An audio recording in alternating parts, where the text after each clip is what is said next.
பனி நிறைந்த கண்ணாடியில் கண் வரைந்தேன், வழிந்தது கண்ணீர்.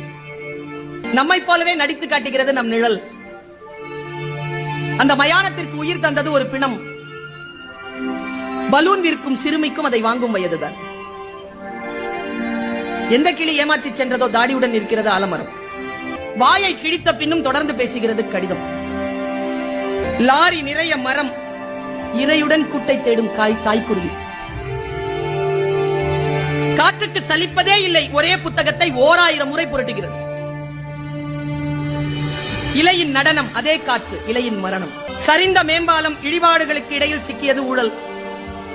மணல் விற்கும் திருடனுக்கும் தேவைப்படுகிறது அவன் அஸ்தியை கரைக்க ஒரு ஆறு.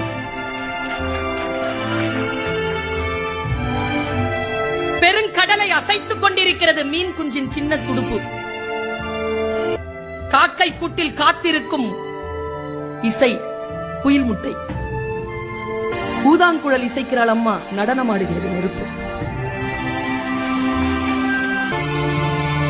வறுமையால் படிப்பை பாதியோடு நிறுத்திவிட்டனர் எதிர்விட்டு லட்சுமியும் சரஸ்வதியும். குபேர மூலையின் சுவர் முழுக்க கடன் கணக்கு. யானைக்கு இனித்தது போலவே எறும்புக்கும் இனிக்கின்றன கரும்புகள்.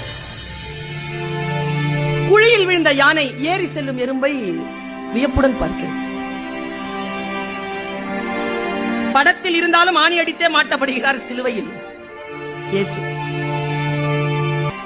விழுந்த பிறகும் பறந்து பார்க்கிறது பறவையின் இறகு. புகைப்படக்காரரை அசையாமல் நிற்க வைத்தது மலையருவி.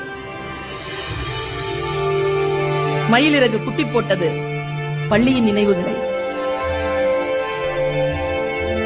ரயில் மோதி பிளிரும் யானையிடம் அழிக்கப்பட்ட காட்டின் குரல். உடைந்த பானை, மிச்சம் இருக்கிறது கொஞ்சம் தண்ணீர்.